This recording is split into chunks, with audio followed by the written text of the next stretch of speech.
Ready na ho ba tayo makinig ng Word of God? Sige po, isang beses pa, palakpakan natin ang Panginoon Diyos. At gusto ko hong tanungin kayo kung ano po ang tawag dyan.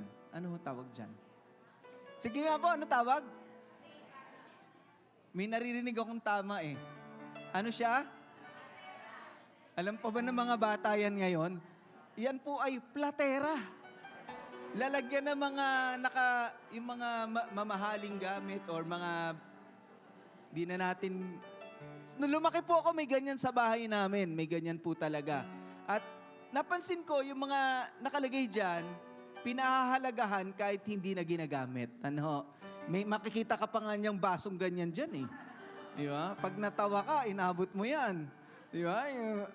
Niisip ko, bakit kaya hindi pa yan tinatapon? Bakit kaya? Kasi una, ito ang dahilan bakit hindi natin tinatapon yung parang hindi naman natin talaga ginagamit. Kasi baka magamit pa. In the future, naisip natin, naku, baka magamit pa to. Ang tanong ko, sa dami ng baso nyo, gagamitin nyo pa ba yan? Hindi na marahil, But because we're thinking na baka magamit pa to, ayaw natin i-let go, ayaw natin itapon siya. At isa pang dahilan bakit ayaw nating itapon or ipamigay or i-let go yung mga bagay na hindi naman natin ginagamit kasi yun na nga po ang totoo, meron ito sa ating sentimental value. Ano ho ba ibig sabihin ng sentimental value? Ano ho ba ibig sabihin yan? Ibig sabihin po niyan, meron kang emotional attachment doon. Baka yung baso ng Blend 45, ayaw mong i-let go kasi naaalala mo pa nung bata ka, doon ka umiinom. Alam mo yung childhood mo, ang saya. Di ba? Natitikman mo pa nung bata ka na yung ang kape mo ay bigas na tinusta. Meron pa ba nun ngayon? Yeah? Relate much ang per service kasi inaabot talaga eh. Di ba? But there is an emotional attachment to it. Ang hirap pala mag-let go ng kadamay ang emosyon.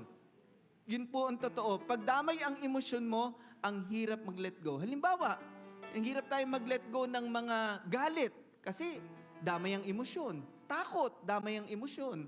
Pagmamahal, damay ang emosyon. Hindi mo basta ma-let go yun. Pag meron pong emotional attachment, it's hard to let go of the emotion that we feel. Yun pala yun, ang ibig sabihin doon. Pero ang Bible po, mga kapatid, tinuturuan tayo time and time again to let go. Sabihin natin lakas, let go.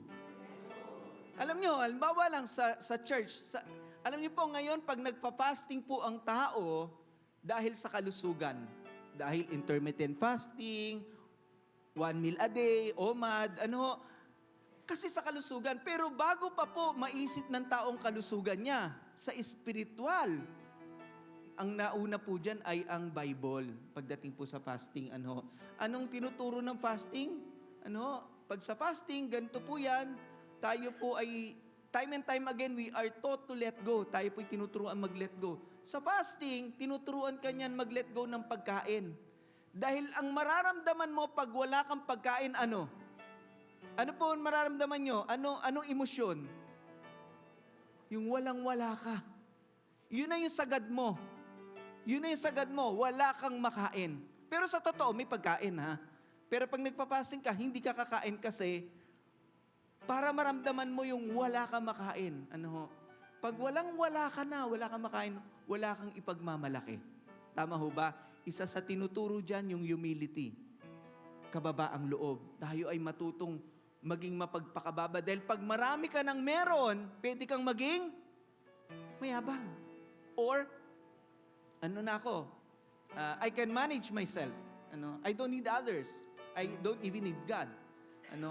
At isa pang tinuturo dyan, hindi lang humility, yung dependence on God, na umasa ka sa Diyos. At hindi lang po yan. Sa church din, tinuturo yung pagbibigay. Nagle-let go tayo dun. Nagle-let go tayo ng mahalaga sa atin. Amen po ba?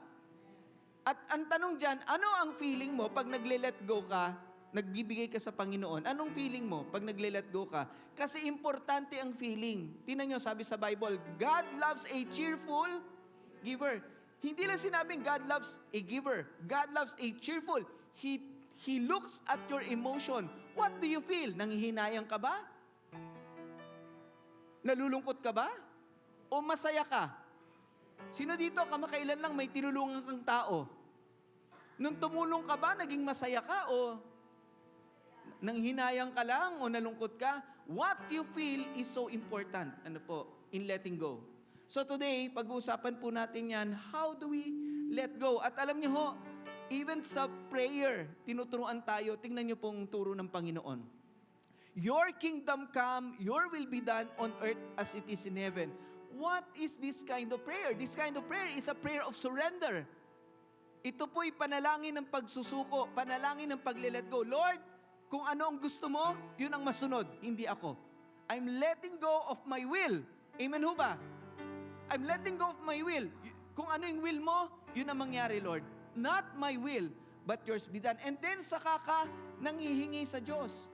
Give us this day our daily bread. San galing ho yan? Sa the Lord's Prayer. Not my will. Your kingdom come, your will be done on earth as it is in heaven. Yung gusto mo ang mangyari, Panginoon, ako po ay nagle-let go sa kagustuhan mo. Kung anong gusto mo, yun ang mangyari, Panginoon. At Panginoon, wag mo rin namang kalimutan, ipagkaloob mo naman sa amin ang aming kailangan. Sino ho ang nauna? Yung pagle-let go o yung pagtanggap? Ano na una? Ito ang importanteng maintindihan natin. Before you receive, you have to let go. Bago ka makatanggap, kailangan mag-let go ka muna. Sino dito gusto maraming matanggap? We need to learn to let go. Until we learn to let go, we will not be able to receive. Hindi pwede kasi paano ka bibigyan? Ayaw mo nga mag-let go. The key to receiving is letting go. Amen po ba? Baka ikaw, sugatan ka ngayon, kapatid, the key to receive your healing is to let go. Letting go opens your life to receiving. Ito ang nagbubukas sa buhay natin sa pagtanggap. Before you receive, you have to let go. At alam niyo po, sa buhay natin, minsan may mga tulad ng kwento sa Platera, may mga tinatabi tayo na hindi naman nagiging pakinabang sa atin. There is no use to us. We keep some things that are not doing us any good. Walang naidudulot na mabuti sa atin. But we still keep it. Actually, nakatabi yan. At hindi lang yan doon sa ating kagamitan sa bahay, minsan maging sa ating personal na buhay. Meron tayong mga tinatabi na dapat nililet go na natin. Alam niyo po, sa space ng mental health, meron pong tinatawag na OCD, yung Obsessive-Compulsive Disorder. Itong Obsessive-Compulsive Disorder, ito po ay kadalasan, ito po yung mga taong very organized, very organized sila, ultimo mga lapis, mga paperclip, ayos na ayos ho yan, nakalinya ho lahat yan. Meron naman mga taong, sa Tagalog yung yung kung saan nilalagay ang gamit. Alam, mga anak yun, burara. Ba't yung anak lang ang burara? Burara, yung OCD, ultimo linya. Ultimo, ayos. Ayos na ayos lahat yan. Pero hindi lang po yun, isa lang yun sa team ng OCD. Isa lang yun sa team. May iba pang team, o kung tawagin ay mga kanilang mga ginagawa, sa OCD. Meron namang OCD na sa pagdating sa gamit, hindi sila organized. Pagdating sa gamit, hindi sila marunong mag-let go. Ang tawag po doon ay hoarding OCD. Hino-hoard po nila. May mga taong ganyan ang sakit. May ganyan po ang sakit. Sakit po sa isip yun. Ultimo, plastic, hindi niya ililet go. Ang bahay niya magiging basurahan. Pag pumasok kayo, wala na siyang mahigaan. Wala na siyang mahigaan. Pati yung mga papel niya noong 1980s. Andun pa yon. Lahat. Ultimo pinag-inuman, nandun. Hindi niya maitapon yun. Ganyan po ang itsura, the actual view of a house of someone who couldn't let go even of the things they don't need anymore. Hindi na nila kailangan yan. But their mind is telling them, baka magamit mo pa yan. May sentimental value yan. Yun ang tinuturo sa kanila. Sa buhay natin, meron tayong kailangang i-let go. Kasi, hindi naman to nagdudulot sa atin ng anumang kabutihan. Now, ano ito, pastor? So, una, ano ba mga dapat nating i-let go? What to let go? First, let ABCD lang ho to. A is let go of your anger. It doesn't do you any good. Normal sa taong magalit. Tama po ba? Meron ba dito taong hindi man lang nagagalit? Wala. It's a normal human behavior. Pero ang magiging problema lang, hindi problema yung nagagalit ka. Nagagalit naman ng tao eh. Mas hindi pa nga normal yung hindi nagagalit eh. Yeah. Ang hindi magiging mabuti dito yung tinatabi mo. Sa Pilipinas may tawag dyan eh. Tayo? Nagtatanim tayo ng galit. Nagkikip tayo ng galit. Nagkikimkim, yun. Nagkikimkim, ayaw mo i-let go. Yun ang magiging problema natin. So pagdating sa buhay, pwede namang magalit. Huwag ka lang magkimkim. Kaya nga ang sabi sa Bible, tinan niyo po, human anger does not produce righteousness God desires. Yung galit ay hindi naman nagtudulot sa iyo ng magiging matuwid ka. Hindi ka tutulungan ito, in other words, maging matuwid. It wouldn't even help you to become righteous. Bakit? Pag galit ka, ano madalas mong ginagawa? Ang salita mo, magaganda ba? Nako, diba kaaway mo? Alam mo, ang pogi mo ngayon, husband. Di mo masasabi yun. Unggoy ka. Yeah? Yeah, ganon. Yeah, ganon yung... It wouldn't produce anything good or righteous in your life. So sabi po dyan, human anger does not produce the righteousness God desires. Kaya yung galit, i-let go mo yan. Pwede kang magalit, kapatid, pero i-let go mo. Bakit? Anger is unforgiving. It will only teach you not to forgive. Tuturuan ka lang yan, wag magpatawad. Kaya hindi ba kayo nagtataka? Bakit hindi nakakapagpatawad ng tao? Bakit? Kasi nandun pa yung, habang nandun pa yung galit, pakinggan niyo po ko, hindi ka makapagpatawad. Kaya nga minsan yung galit inaabot ng taon, dekada. Kasi meron nun eh. Habang hindi naaalis yung galit, hindi ka makakapagpatawad. Kailangan maalis yun. Because anger is unforgiving. Sabi dyan, tinan niyo po, in your anger, ang iiwasan mo lang pag nagalit ka, huwag ka magkasala. Huwag ka makapanakit, huwag ka makapagsalita ng masama, hindi ka magkasala. Do not let the sun go down. Huwag ka magkasala at huwag mong patatagalin. Do not let the sun go down while you are still angry. Bakit? Ano ba mangyayari pag pinabayaan mo yung galit mo? Ano mangyayari? The devil will have a chance. Ulitin ko po, the devil will have a chance. Binibigyan mo ng pagkakataon ang dyablo sa buhay mo para guluhin ka. Binibigyan mo siya ng chance. So kung ikaw ay nagalit at pinatagal mo ng linggo, buwan, taon, binibigyan mo ng chance o pagkakataon ang dyablo sa buhay mo. At anong gagawin ng dyablo? Sisirain ka niya. Wala naman niyang gustong maganda sa atin kundi sirain mo tayo. So kapatid, if we're holding on, not letting go of our anger, parang platera ang puso natin, hindi mo naman magagamit yan, pero nandyan lang sa puso mo, ikaw lang ang binubulok niyan. Ikaw lang ang binubulok niyan. I-let go mo yan. Sabihin mo sa katabi mo nga, i-let go mo yan. At dahil ayaw mo, kapatid, ayaw mo yan i-let go, yung galit na yan. Ayaw mo i-let go. Anong nararamdaman ng Panginoon dyan? Dahil ayaw mo i-let go. Anong nararamdaman ng Panginoon? Nagigrieve ang Panginoon dyan. Pag sinabing nagigrieve, ikinalulungkot ng Diyos. Kasi hindi natin naiintindihan at siya nga may karapatang magalit sa atin, pero pinili niya tayong patawarin. Tama po ba? May karapatan ang Diyos magalit sa atin, pero pinili niya tayong patawarin. Kaya nalulungkot ang Diyos pag ganun tayo.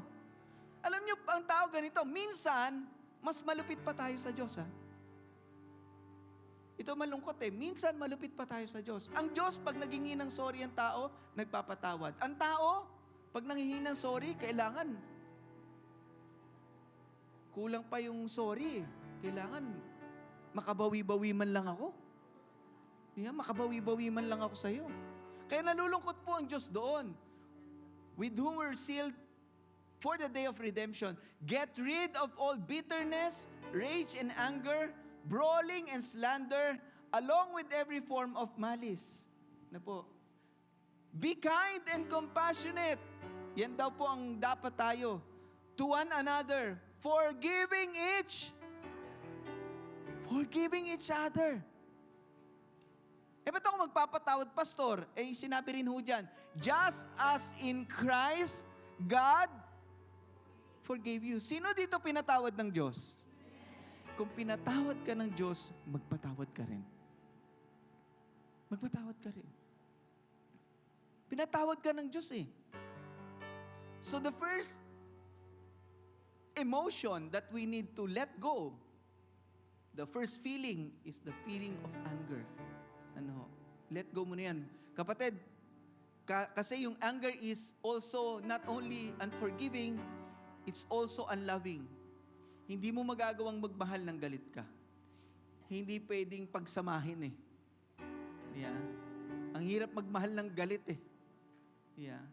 Hindi magiging totoo ang pag-ibig pag galit And it's unloving. The same chapter, the next chapter tells us, follow God's example, therefore, as dear loved children, and walk in the way of...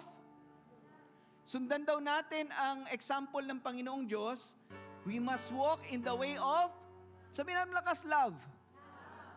Kailangan yung love. Kasi ang tatalo lang sa anger ay yung love.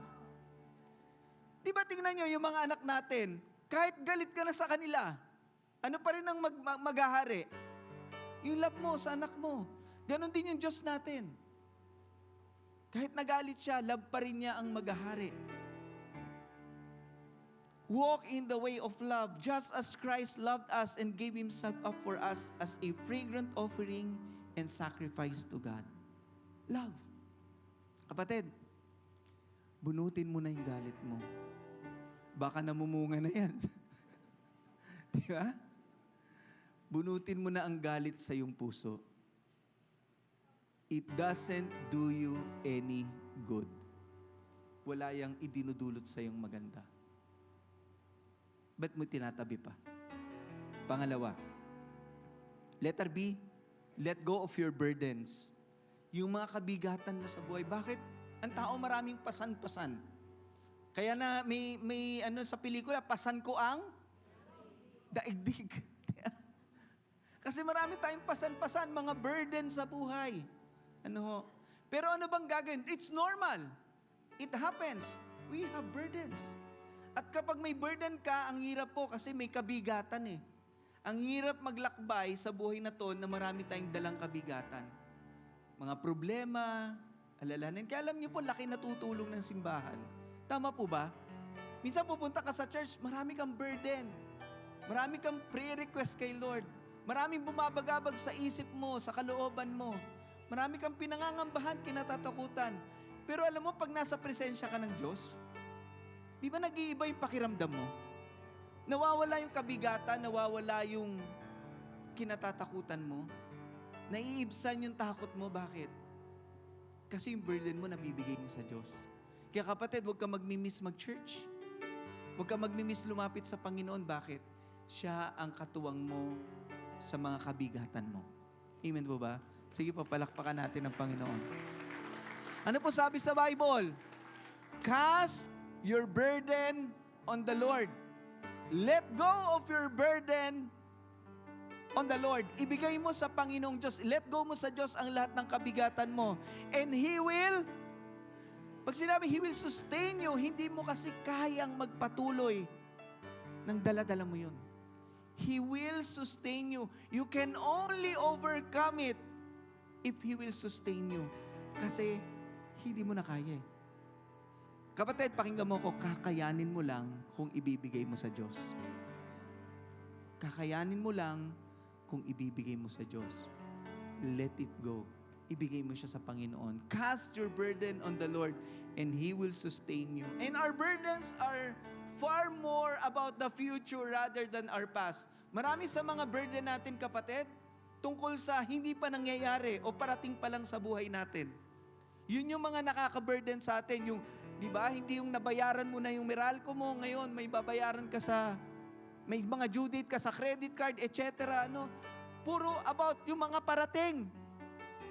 Yun yung mga burden sa buhay natin. At dahil doon, nagkukos yun ng ating mga anxiety. Na-anxiety tayo. Alam niyo po, sa panahon nito, marami pong tao may anxiety, struggles. Kasi lalo na ngayon, tumaas pa ang gasolina. Binuksan yung Hormuz, sinarado na naman. Ano ba yan? Diba? It's all about the future. Paano pag lumaki yung gera na yan? Diba? At tumaas na ang mga bilihin. It's all about our worries. Pero kapatid, ito po sabi sa Bible, may naitutulong ba yun sa atin? Tanong ko nga sa inyo, pag nagwo-worry ba tayo, nasosolve nun ang problema natin? Alam niyo, sa totoo lang po, ang sabi po sa Bible, who of you, by worrying, can add a single hour to your life? Sino sa inyo, sa pagiging balisan nyo, ay makapagdadagdag ng 1 oras sa buhay nyo? So, ano ibig sabihin ng Bible dito? Nakakatulong ba yan humaba buhay mo? Hindi. Actually, baka mapaigsi pa nga eh. Kaka-worry natin eh. Yeah. In other words, ang sinasabi po ng Bible dito, mga kapatid, walang naidudulot sa'yo kahit kapiraso ang pag-aalala natin. Bakit hindi natin ibigay sa Diyos? Baka dito ngayong umaga, pumunta ka rito, may burden ka. May iniisip ka sa pamilya nyo, may iniisip kang mga bayarin, may iniisip kang mga responsibilidad, may pinangangambahan kang pwedeng mangyari sa future. Kapatid, cast your burden upon the Lord and He will sustain you. He will sustain you.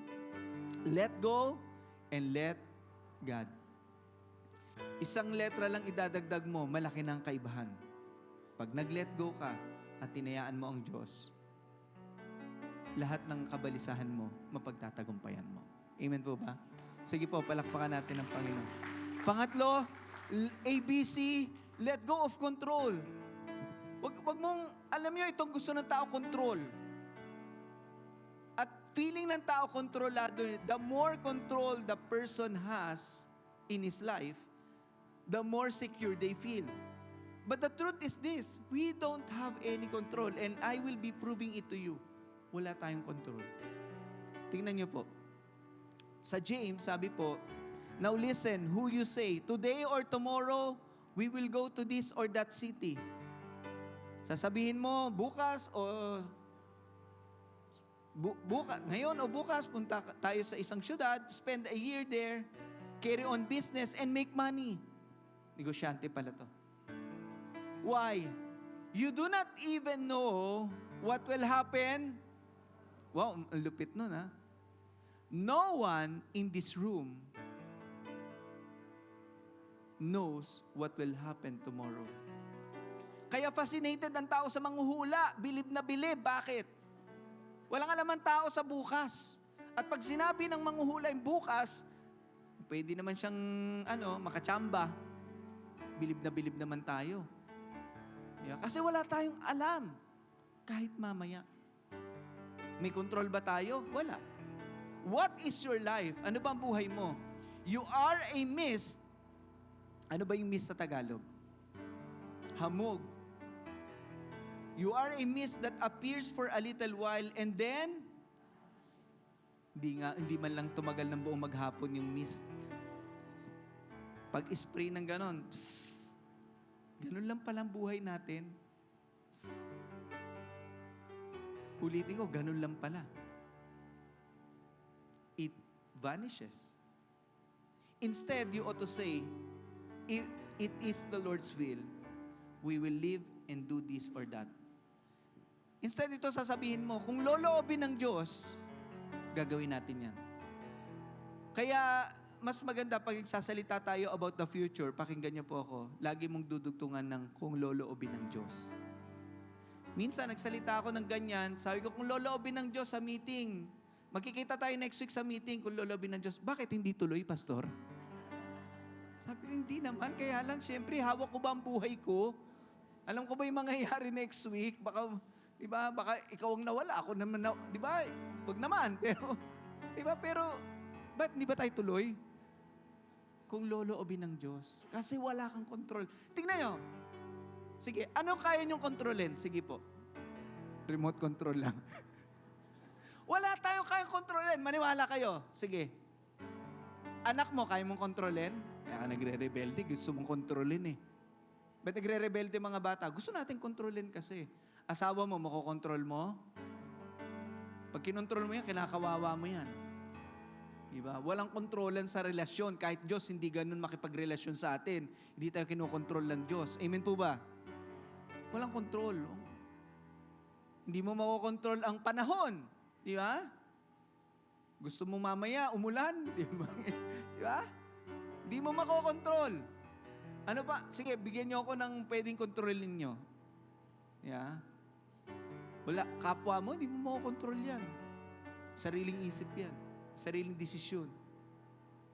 Ito lang kaya mong kontrolin. Ano? Ano kaya mong kontrolin? Sarili mo. At sa sarili mo, pumapalpak ka pa. Kaya nga ang problema ng tao, self-control eh. Kasi the only thing you can control is yourself. But even so, yet there are times you still fail to do it. Gusto mo magsimba, hindi ka nakasimba. Hindi mo na control sarili mo. Gusto mo mag-sale. South Mall. Di ba? Pag-isipan niyo po yun. Kahit nga sarili mo, hindi mo rin makontrol eh. Kaya nga nagkakasala, nagkakamali eh. Wala kang makontrol. Eh sinong may control? Ang Diyos. Akala lang ng tao, in control siya. Pero wala siyang makontrol. Niwala kayo. Even if ourself na lang ang kaya nating kontrolin, hindi pa rin. Bumabagsak pa rin tayo. Alam niyo, pinakamahirap sa fruits of the Holy Spirit? Self-control. Ang hirap kontrolin eh. Sarili. Now, let go of control. When you let go of control, you learn to trust. Sabi natin malakas, trust. When you let go of control sa partner mo, let go of control, you learn to trust. Sa Panginoong Diyos, ganun din, you learn to trust. Natututo kang magtiwala. Pag hindi ka nabubuhay na sa control. At pag hindi ka rin nabubuhay sa control, hindi ka na rin masyado mag-aalala. Kasi marunong ka na mag-trust. Amen po ba? Let go of control and fourth, let go of your disobedience. Alam niyo, ABCD lang yan. Madaling i-memorize. Let go of disobedience. Bakit kailangang i-let go natin to? It doesn't do us any good. Kahit sa anak mo na lang ayaw mo yung anak mo, disobedient eh. Sino dito anak ng Diyos? Siyempre gusto ng Ama natin na sa langit, masunurin tayo sa Kanya. Sabi mo sa katabi mo, sumunod ka sa Diyos. Sumunod ka sa Diyos. Hindi pasaway ka. Sabi ulit, huwag kang pasaway. Sabi mo sa Kanya, huwag kang pasaway. Hindi pasaway ka pa eh. Huwag tayong pasaway. Bakit po? Minsan, ang Ninive po ay sa sobrang disobedience nila sa Diyos, alam niyo po, paparusahan na sila ng Diyos. At pakinggan niyo ako, ang pagsuway ay may kaparusahan. Hindi po biro yun. At sa sobrang pagsuway nila, sila po ay paparusahan na ng Diyos. Pinadala po si Jonah para magsisi sila. At ang nangyari po, nung nag-preach si Jonah, nakinig sila. At sila'y nagsisi. they let go of their disobedience. At ito pong ginawa ng hari, then he issued a decree by order of the king and nobles, no person nor animal, herd or flock is to taste anything at all. They would fast. They must not eat or drink water. Furthermore, both people and animals must be covered with sackcloth, and everyone must call out earnestly to lahat. Hindi kakain, pati hayop, lahat tatawag sa Diyos. Ang bihira. Each must turn, kinumpleto niya each must turn from his evil ways and from his, kasi hindi sapat na hindi ka lang kumain. Importante, ni-let go mo yung mali mong ginagawa. Each must turn from his evil ways and from his wrongdoing. Kung may mali tayong ginagawa, i-let go natin yun. Bakit? Ikapapahamak pa natin hindi pa ikalulugod ng Diyos yun. Narinig nyo na ho ba to? Ito po'y isang principle sa Bible. Nasa Bible po yan. Obedience is better than sacrifice. Obedience is better. Ang pagsunod ay mas mabuti kaysa sa sacrifice. Mahirap na nga yung sacrifice Pero mas pipiliin ng Panginoon yung sumunod ka. Sumunod ka. Huwag kang magpasaway. Kaya ang tanong ko sa iyo, kapatid, ano ang kasalanan na kailangan mo nang i-let go? Sige nga. Seriously, anong kasalanan kailangan mo nang i-let go? Bisyo ba yan? Bagay ba yan na, ano yun? Kasi baka akala mo, pag nagsisimba ka, okay na kay Lord yun. Okay na, nagsisimba naman ako Iyaan na ako ni Lord sa mga gusto kong gawin. Hindi ganun po Hindi po nakukuha sa simba Dapat yung simba bumabago sa'yo. Tama po ba? Andiyan pa po ba kayo? Sige po, palakpakan natin ang Panginoon. Nagsisimba ka, binabago ka nito. Hindi pwedeng yun pa rin tayo. It must lead to obedience. It must result to obedience. Bakit po? Obedience is better than sacrifice. Now, the more we grow, the more we let go. The more we grow, the more we let go. Habang tayo nag-grow, makakapag-let go tayo. Yun yung importante. Kaya ang tanong ko, anong kasalanan ang kailangan mo na i-let go? At ito naintindihan ko, obedience is the sacrifice. Hindi po madali. Sino nagsasabing hindi madaling sumunod? Hindi madali Hindi madali yun. But obedience is the sacrifice. Yung pagsunod ang sakripisyo mo. Mahirap yun. May i-give up kang kasalanan na alam mo, nagugustuhan mo, lilet go mo yun. Sakripisyo mo yun. Yeah? Obedience becomes the sacrifice. Now, sino dito handang sumunod sa Diyos? May sakripisyo po doon, mga kapatid. Dahil hindi mo pwedeng pagsama-samahin lagi yun yung hindi pagsunod at yung pagsasakripisyo. Hindi Nakakalito yun Kaya tingnan niyo ang Panginoong Jesus, nung nananalangin po siya, bago siya ipako sa krus, the night before He was crucified, ito po ang prayer niya, Father, if you are willing, take this cup from me, yet not my will, but yours be done. Jesus knew that He would die, that He would suffer. Napahihirapan siya, torturein siya hanggang mamatay. Sabi niya sa panalangin, Ama, kung po pwede, huwag mo hayaang mangyari yan. Pero kung yan ang kalooban mo, yung kalooban mo mangyari, hindi yung gusto ko. He had let go. He obeyed the Father. And through that, tayo po ay na-save. Tayo po ay naligtas. Alam niyo po, hindi po madali sumunod sa Diyos, pero pag tayo po ay sumunod, nag-let go, ano ba matatanggap ko? Ano ba sa akin yan? Ano matatanggap ko? Una, makakatanggap ka ng kapayapaan. Alam niyo bakit po tayo walang kapayapaan? Kasi wala po tayong, nandun po yung mga bagay na gumugulo sa ating buhay. Magkakaroon tayo ng kalayaan. True freedom comes not from holding on, but from letting go. Ang ganda niya na.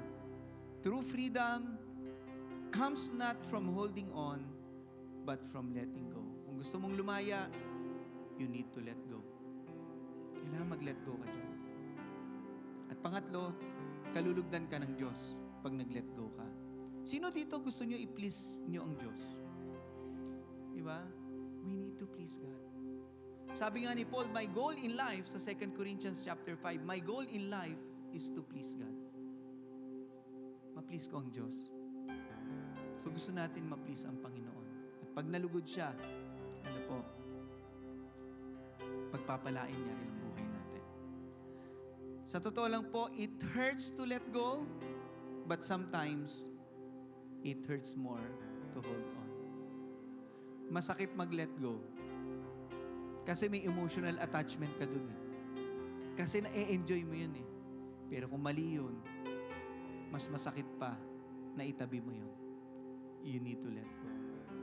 Kapatid, ano man sa buhay mo ngayong umaga, kailangan mong i-let go, maaring ito'y galit, ito'y mga burden mo sa buhay, ito yung pagnanais mo ng control, o ito yung hindi mo pagsunod sa Diyos. Ano man ito, i-let go mo yan. Sapagkat the more you hold on to it, it hurts you even more. Kala mo pag nagagalit ka, hindi ka nagpapatawad, nakakasakit sa kaaway mo yon, sinasaktan mo doon ang sarili mo. It hurts even more. Kaya kapatid, the lesson today that we will take in our hearts is we need to let go of the things that doesn't do us any good. Amen o ba doon? Let go. Tumayo po tayong lahat. Mawi tayo sa Panginoon. Hallelujah. Muli, pwede ba natin itaas ang ating kamay? Panginoon, sinusuko namin lahat ng kabigatan, lahat ng galit. O Diyos, sa pagsuko namin ng aming buhay, binibigay namin ang aming papuri, ang aming pagsamba sa tanging pangalan mo lamang, O Diyos. O maghari ka, Panginoon. Hallelujah. At ating sambitin, nararapat ka, Panginoon. Nararapat ka sa papuri, luwalhati at pagsamba. Jesus, ika'y dakilain, magpakailanman. Nararapat ka sa papuri, luwalhati at pagsamba. Itataas ang ngalan mo, Ama. Nararapat ka sa papuri, luwalhati at pagsamba.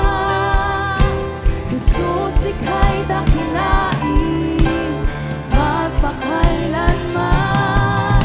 Nararapat ka sa papuri, luwalhati at pagsamba. Itataas ang ngalan mo, Ama. Muli ating awitin, nararapat ka sa papuri. Hallelujah. Jesus, ika'y dakilain, magpakailanman. Nararapat ka sa papuri, luwalhati at pagsamba. Itataas ang ngalan mo, Ama. Muli ating awitin, nararapat ka sa papuri, luwalhati at pagsamba. Jesus, ika'y dakilain, magpakailanman. Nararapat ka sa papuri, luwalhati at pagsamba. Itataas ang ngalan mo, Ama. Hallelujah. Oh, we worship you, Lord God. We worship you.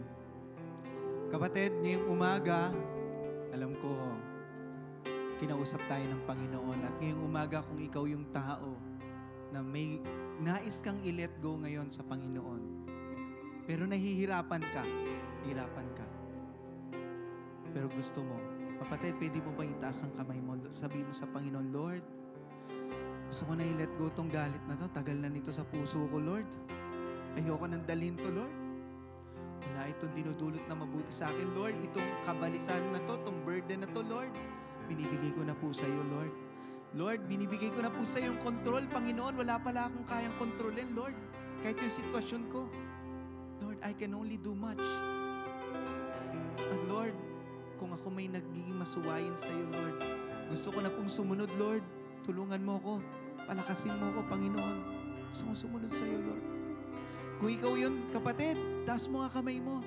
At kausapin mo ang Panginoon ngayon sa iyong kinatatayuan. Ibulong mo sa Diyos anuman, buong puso mong sabihin sa Kanya, Lord, ito na, ayoko na po. Gusto ko na pong sumunod sa iyo. Gusto ko na pong bitawan lahat ng ito, Lord. Ayokong ang puso ko ay puno nito, Lord. Parang iskaparate, Lord, na nilalagyan ko ng mga bagay na hindi makatutulong sa akin, Lord. Panginoon, I surrender to you today, Lord. I surrender to you. As you lift your hands, just pray today. Nakikinig ang Diyos, kapatid, nakikinig ang Diyos. Sa isang panalangin taos puso, ibigay mo ang buhay mo sa Kanya. Ibigay mo ang buhay mo sa Kanya. Surrender your life to Him. Hindi mo yan pagsisisihan. I-let go mo ang buhay mo sa Diyos.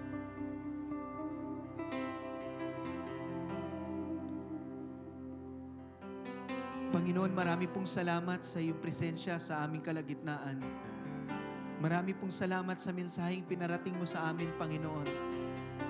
Tunay po, Panginoong Diyos, sa aming buhay may mga bagay na kaming tinatabi pero hindi naman pala ito nakakatulong sa amin.